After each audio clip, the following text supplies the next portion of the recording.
Oh, we're live now, but I'm gonna still put it on. Ah, Or just go. there we go.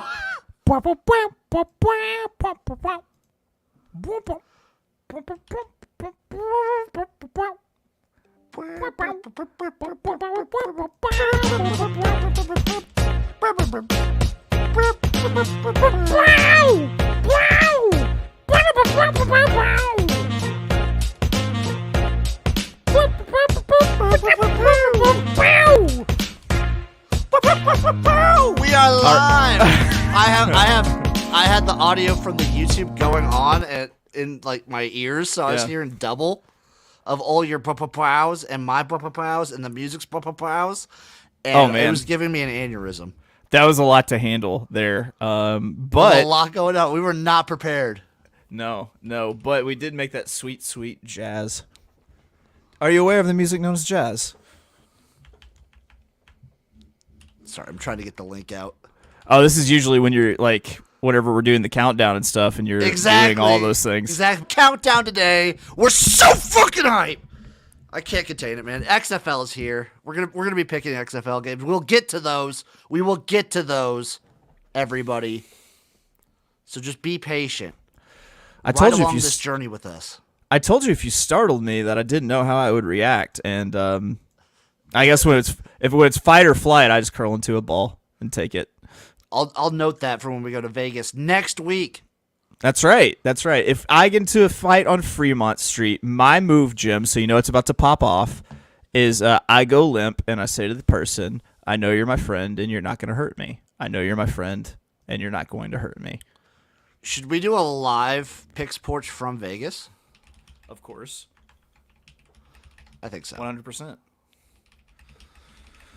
We're picking games, folks. So for the people whose first watch along is this, the Picks Porch is the show, weekly show where me and this guy over here, Juan Carlos Delicioso, we decide to pick through a bunch of games we like over the weekend. Just give you some lines that we like. We get pretty degen with it. I'm still on my journey to become a Japanese basketball sharp.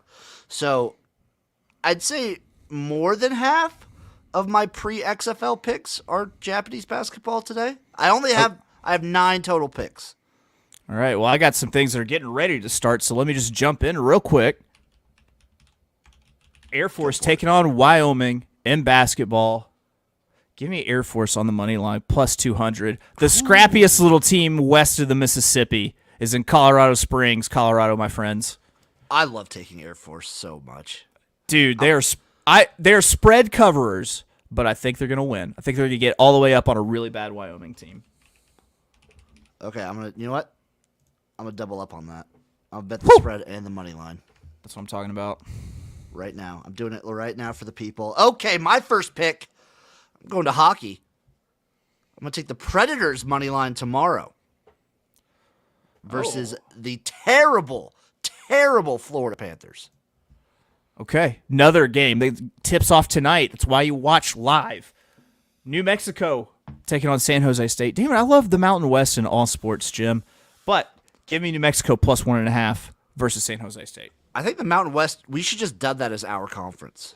Dude, it's so hype in basketball. Like, literally a season has been discontinued because it got too hype in the Mountain West. That's why it's the Mountain Best. It's why it's the Mountain Best, because they keep it.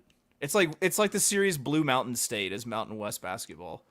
I think we have, so for the future reference, Chase, I think we have someone that's going to be behind your picks. Voz, the Vipers might sweep. They might sweep. That's what he's hoping for. Big Vipers fan. We're talking an undefeated chip for the Vipes. I mean, if we go to the opening week and they don't win, I will be disappointed. I got to tell you, I got a lot of love for Rod Woodson. That's for sure. So I'm really hoping that he kills it in year one. That'd be nice. I'm really rooting for the guy. I think I'm rooting for the Raiders' collapse and the XFL's success, and then the Vipers can become the premier team in the city of Vegas. Rod Woodson was a Steeler, right? For most of his career. Like, I remember being a kid. Like, I loved Rod Woodson. Loved watching Rod Woodson play for the Steelers. Like, they had some just badasses all over that defense, man. Also an underrated porn star name. Oh, of course. Oh, yeah. Great porn star name. Oh, yeah. I'm yeah. moving over already to Japanese basketball. We're talking not the B1, the top division, not B2, the second division. We are talking B3 Japanese basketball, folks. I am taking the Saitama Broncos minus 19.5 versus Shinagawa City. The Saitama Broncos. Yeah, strong name. That sounds like if Japanese had a team in the Mountain West, it would be the Saitama Broncos. It would be. That would be their name. I think, Yeah. Voz was right. I think Rod Woodson was also a Raider. Are you thinking Charles Woodson? Were they both? Were there Dose Woodsons in the Raiders' backfield at one point? I'm looking him up right now. Yep, played for the Raiders 2002 to 2003. That had to carry over with Charles Woodson then. That was the end. That was his last year. That was the last year Rod played in the NFL. So that was the only time that you could get double teamed by Wood. Yes. In one. Yeah. Okay. I'm for it. All right. So another one. Last one set to go tonight. Grand Canyon taking on Abilene Christian. Going to be a whole lot of purple in this game. Give me Grand Canyon University, Titan of online schools, minus 6.5. Double Christian school. Double school, I'm not sure is real. Yeah, Grand Canyon just does not feel real. It's like they have a homeschool all-star team from all over the country that they just like fly to games on the weekends. They might. Yeah.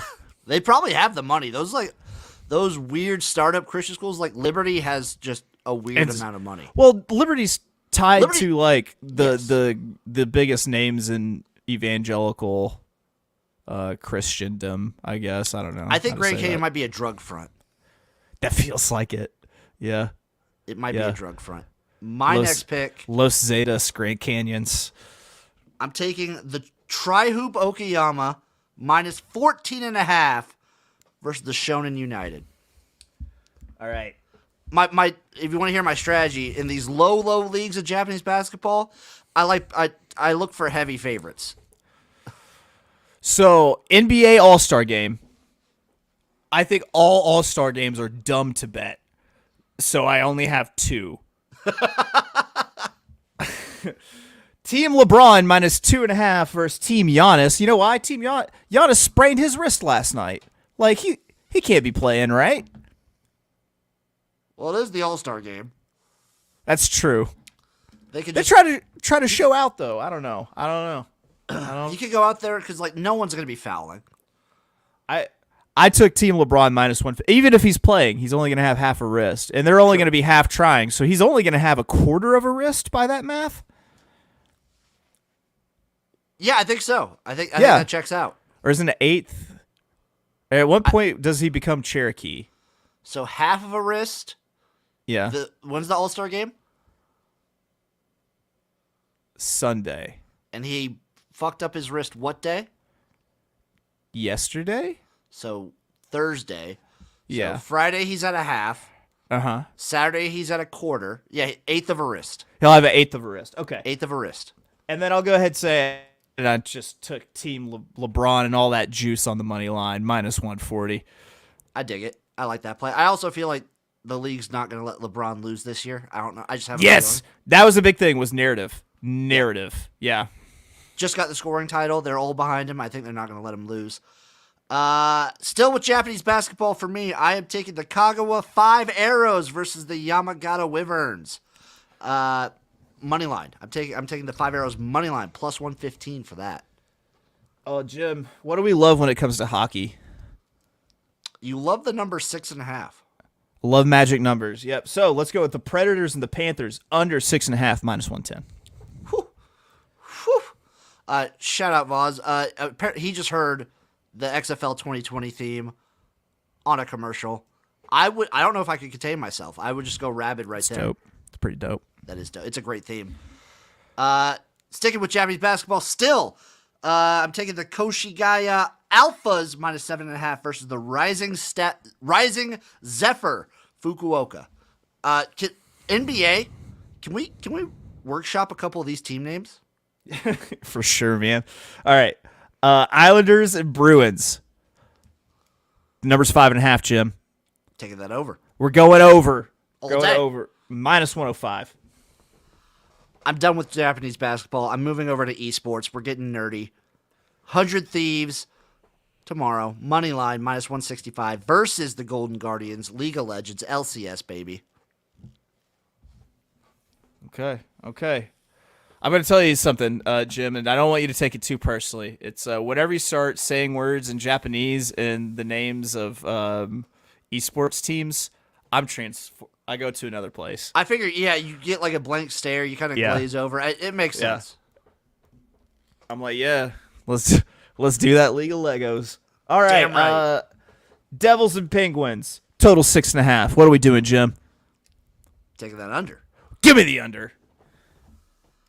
I'm going to move over. A little NHL. I'm going to take the Kraken on the money line minus 175.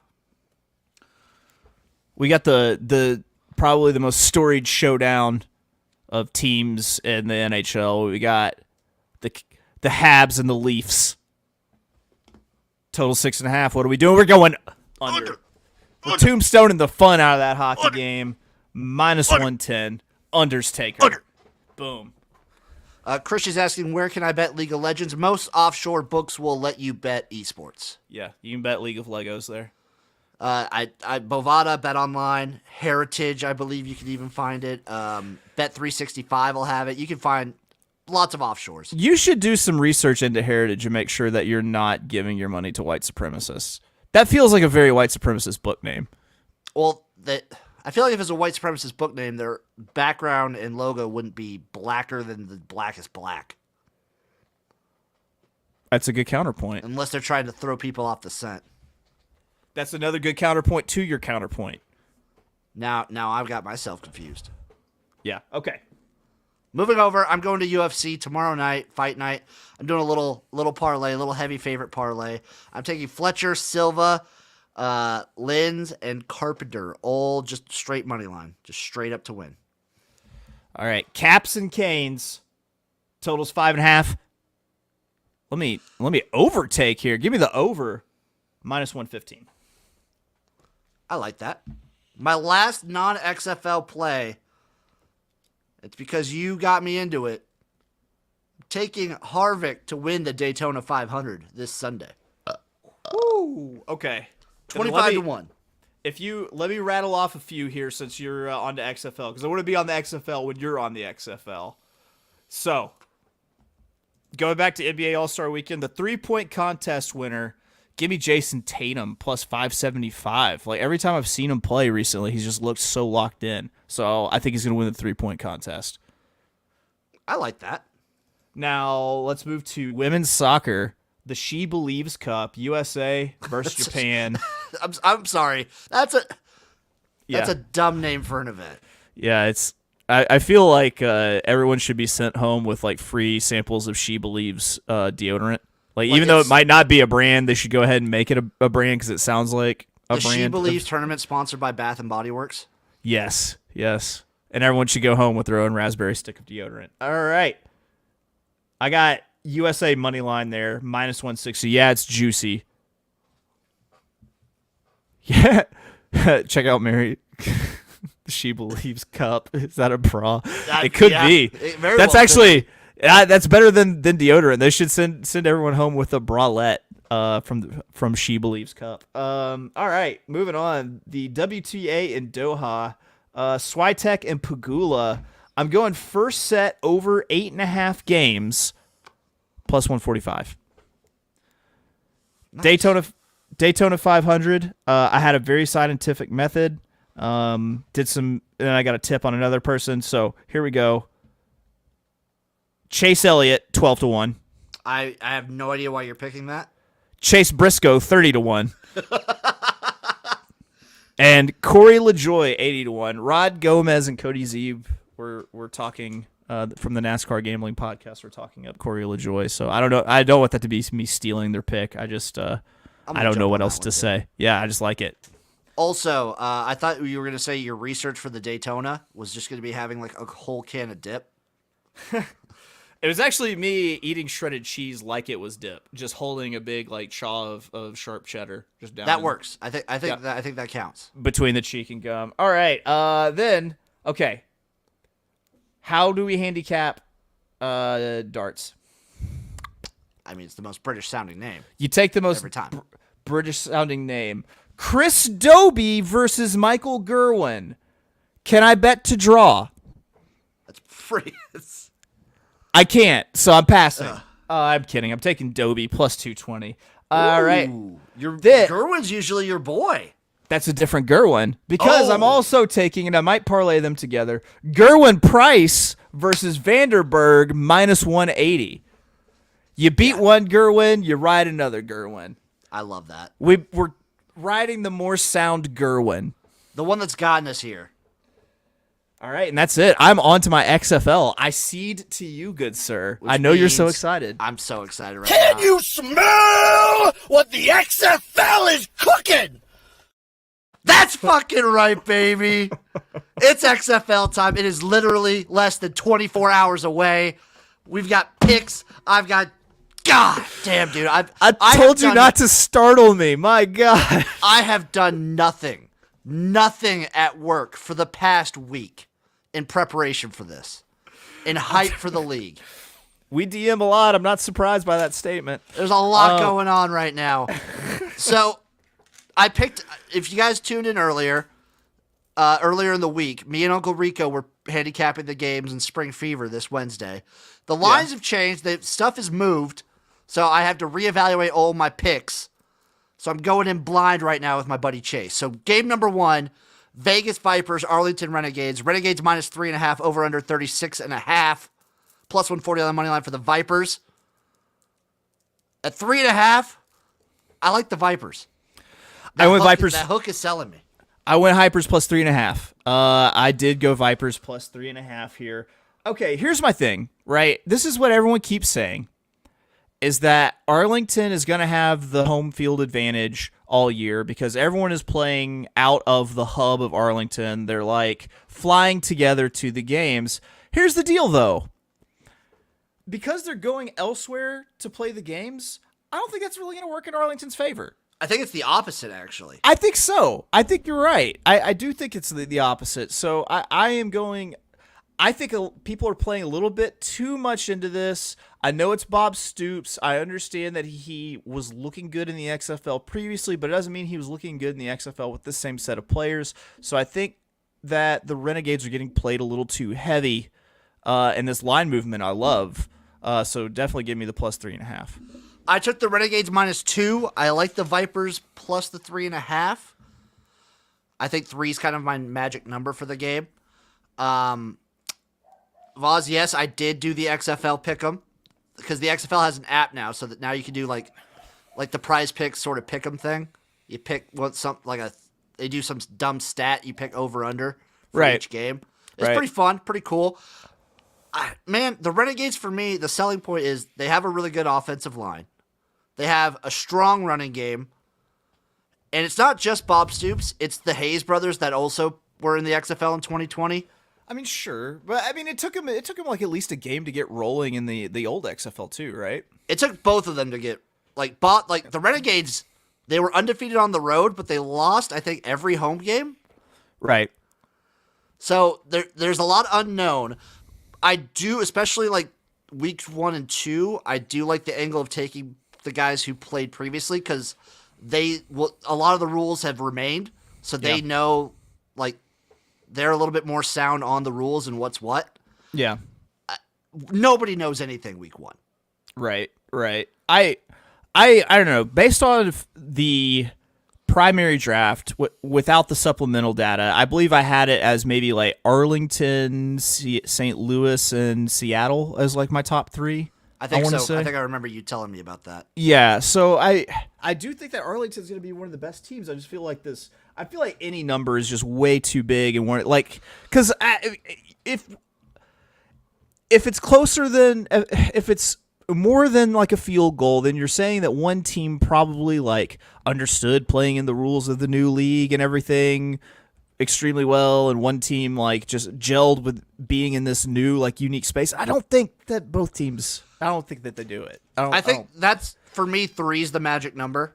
Yeah. Like week 1 at the very least. I went back and did all that research for all the previous spring leagues. In 2020, the opening lines were like 6.5. I think one of them was like 9 points.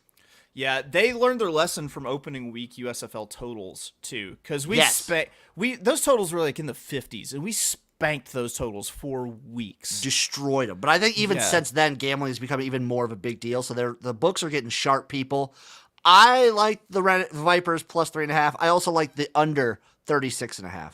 This is the one where I decided to go. This is one of the 2 where I decided to go over, and it's because they were 2 of the teams that I liked because I thought that they had a pretty good offense put together. So I think that you do see a lot of points in this, and this barely goes over. Speaking of XFL knowledge and talent, the Vipers starting quarterback this week is Luis Perez. The Rat King himself. Well, now he's the Viper Lord. The Viper. Now he's... I'll look and see if I can find the picture. This Vipers eat rats, so it has this kind of air of like... never-ending circle thing with it's the circle of life is what I'm saying to you right now. I'm just so happy right now. Also, first half under 17.5.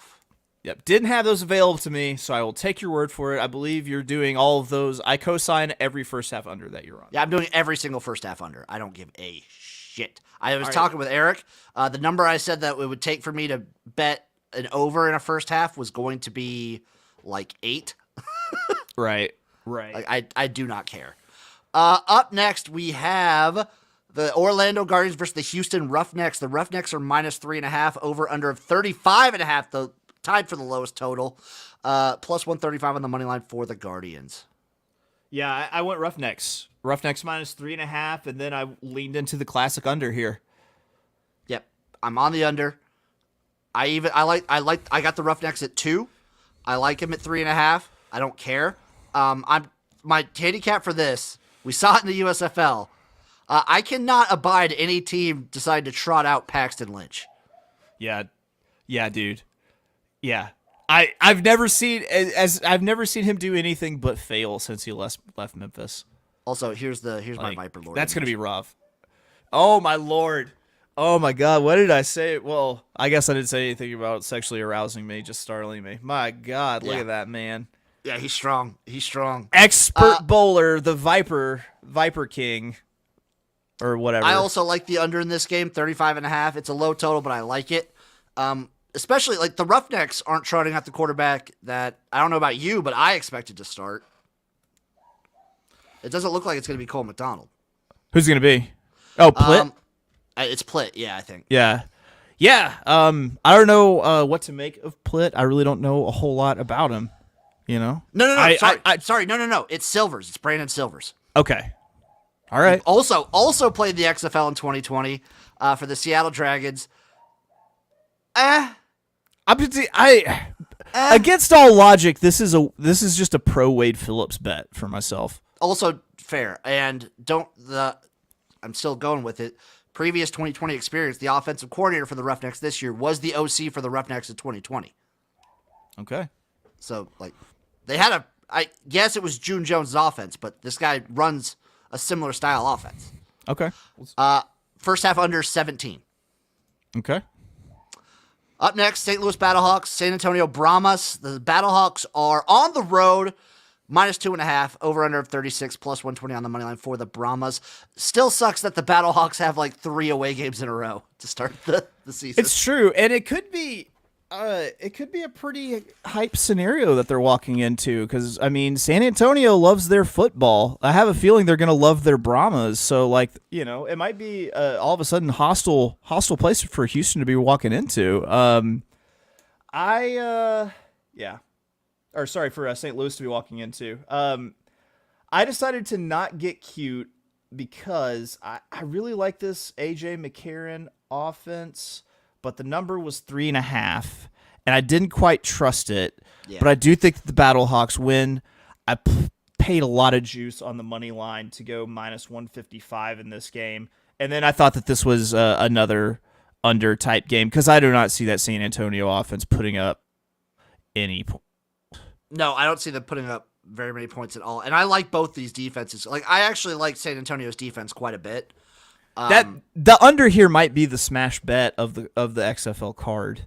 This is my favorite under, I think, of the entire thing. Yeah. And it's maybe wait a little bit because I'm looking at a couple lines. It might creep up to 36.5. I'm getting it 36.5 right now. So if you wait till Sunday, I'm hoping to get it at like 7.5.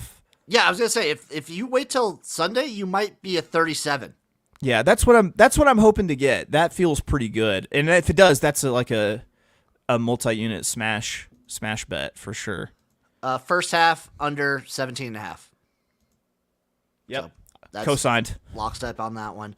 Last game, Sunday night, Seattle Sea Dragons take on the DC Defenders. Right now, the Sea Dragons are -1, over under 35.5, even money on the money line for the Defenders. This line has been flipping over 1 back and forth on the regular. Like, every day it's been different. And Seattle has a stupid amount of offensive talent. Yes. I think that TJ Hammond, the running back from Arkansas, I think he's going to make a name for him in the XFL. You've got Ben DiNucci. I mean, did he play great in his NFL starts? Not exactly. He wasn't terrible, though, by any means, and that's meaningful NFL snaps. Like, name me another quarterback outside of A.J. McCarron who started a game in the NFL. I was going to say, like, my comp for Ben DiNucci of the previous XFL, he strikes me sort of as, like, a Landry Jones. Yeah. Yeah, totally. Yeah, Not a ton of NFL, like, experience, but he did have some, and when Landry Jones was healthy, that offense was buzzing. Yeah, man. Yeah, so I really like the Sea Dragons. Full disclosure, they're one of 2 teams that I've got futures in on. So I actually went with the Sea Dragons to cover the 1.5. It was the least juiced up of like all of the lines, -110. And I'm with AB here. I'm over 35.5 in this game. Because I do think that the Sea Dragons offense could score a good amount of points and especially if this defense doesn't have their shit together going against them. This is probably the most likely over. Just based on principle alone, system play, I bet every under. 35.5 is very low. I'm still going to play the under. This is just a system play. I like your take on the over. I'll take the Sea Dragons -1. If you can find it, I don't know. They might have it the day of. I would take an adjusted Sea Dragons line of like -3.5. Yeah. I would too, Yeah. if it were offered to me, especially if I could get any sort of plus money, any sort of value on it, then I'd be all over it. Like +140. Yeah, I would think for 2 full points, you'd probably get a good amount of plus money on it. First half under 17. I co-sign that first half under. Like, who's DC trotting out there at quarterback? Because it's Tamu, Jordan Tamu. That's right. That's right. Yep. He got out of because Eric was so pissed.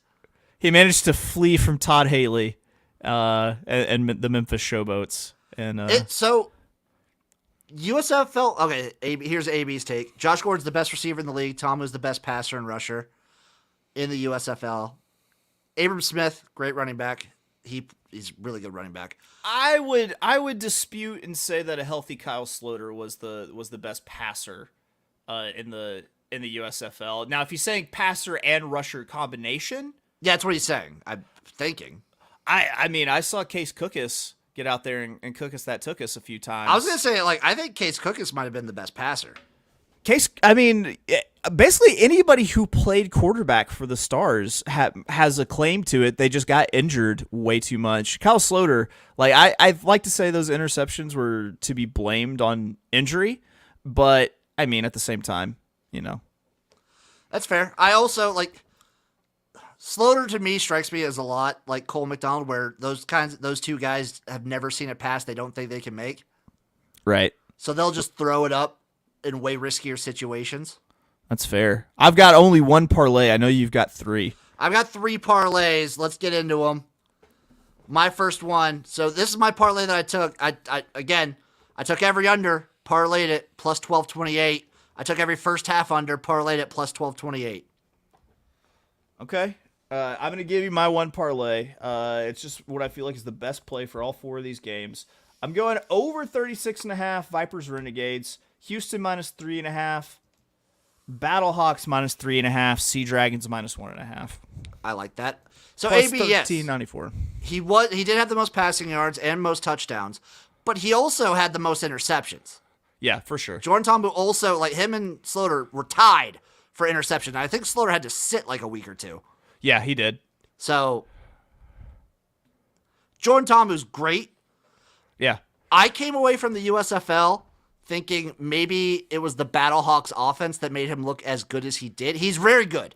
And I blame my impression of Jordan Ta'amu on how bad that Tampa Bay offense under Todd Haley was last year.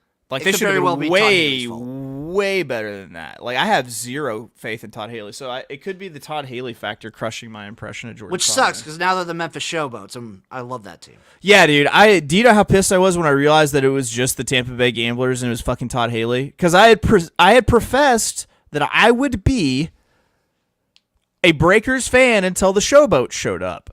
But now I get Todd fucking Haley, and I'm not sure if I can make that jump. I got John DeFilippo down in New Orleans.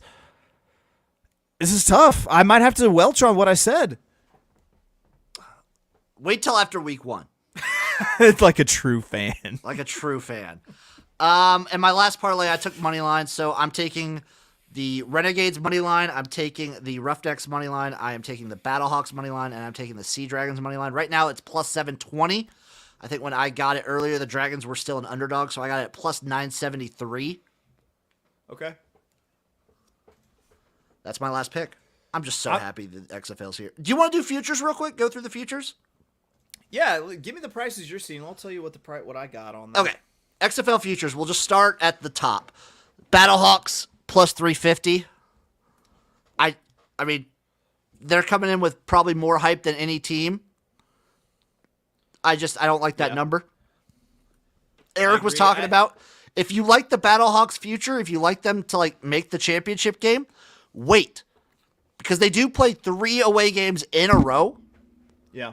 So they're probably going to drop 1 or 2 of those. You might get a better price week 2 or week 3. Yeah. If they drop 2 in a row and the price skyrockets, though, I mean, you have to buyer beware, because if they drop 3, you have to think that really crushes their chances of being in the top, the top 2 of the division. It does, but there's you have to know they're gonna. If you're gonna hit it in the second game, you have to know they're gonna win the third game, right? Yeah, I feel like you have to have a good feel for it. Okay. And you usually, like, your first couple weeks, you'll know how teams are, like, how the good teams are looking. You won't know a lot about most of the teams probably until week 5, which is the weird thing. Right. Dragons sitting at 4-1. These have gotten bet down. I feel like it's, like, obviously it's the Josh Gordon effect. He's probably the most recognizable name, and if Josh Gordon's 100%, he's the best player in the league, in my opinion. Right. I agree. And June Jones' name is attached to it. I still don't like the number. Renegades 4-1. Don't like that number. Vipers plus 450. That was 5-1 maybe, but I'm not as big on the Vipers as Chase is. Guardians 5-1. On the Vipers. I'm just huge on the Vipers in this start. Okay. Say that for the record. Okay. That. I'll write that in the record book. Okay. Yeah, thank you. Stenographer, can you read that back? Guardians 5-1. Brahmas at plus 550. If they stop starting Jack Cohn, I can maybe get behind that. Yeah. The Roughnecks at 6-1 is very interesting to me because there's a lot I like about this team. Yeah. The Defenders at plus 650. That's what I'm seeing. But there's so many drastic different lines at some of these books. Yeah. All right. Just look at yours and I want to read to you what I have available to me right now. Arlington Renegades are the favorites, plus 475. Okay. Co-favorites, actually, with the St. Louis Battlehawks, plus 475. Followed by the Seattle Sea Dragons, plus 525. Brahmas, plus 550. Defenders, plus 650. Roughnecks, plus 650. Vegas, plus 700. Guardians, plus 850. I might take a flyer on the Guardians, actually. I don't.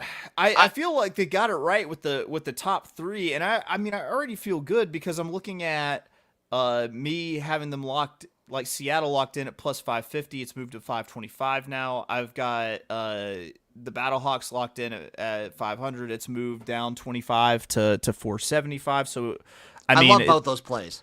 At least it moved in the right direction for me, you know. But you know. Well, so for me, the Guardians are either going to be like the fourth best team or the worst team. I don't think there's an in-between for them. But there's pieces on this offense and defense that I really like. Yeah.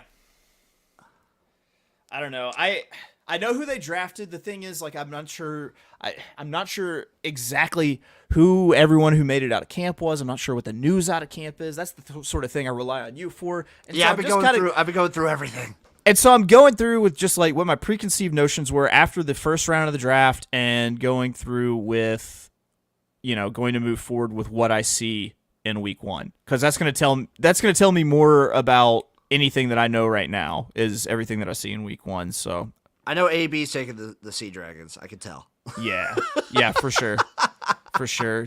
Plus, ex Saints head coach Jim Haslett, might I add? Oh yeah, don't sleep on that. That's the picks, Porch. That's all the picks we got. Chase, what do you got going on, buddy? Man, you can check out my horse racing pod I do for the Sports Gambling Podcast Network, the Notorious OTB. It's on all wherever you get your pods. I'm always around with this big galoot, XFL Jim. I'm going to be extra near this big galoot XFL Jim in 1 week's time when we're hanging out in the background of our live stream here. Damn right. And then I'm around. You know, you just holler, and I'll be like, "What's up?" Voz is putting all their money on the Vipers. I love. So I've been seeing a lot of like team trash talk on my Twitter feed and my Discord and all that. It brings a tear to my eye. I'm so happy. Y'all know where to find me. XFL Gym everywhere. It's gonna be a busy, not just XFL Gym, but USFL Gym's gonna get busy too because the USFL college draft is Tuesday. Shit. It's yeah. It's gonna be. I don't know if I'm ever gonna sleep again. That's where I'm at right now. Not love until life. about August, at least. I love life. I love you, and I love you fans watching. Thank you so much. We'll see you guys soon, probably. Love you guys. Bye.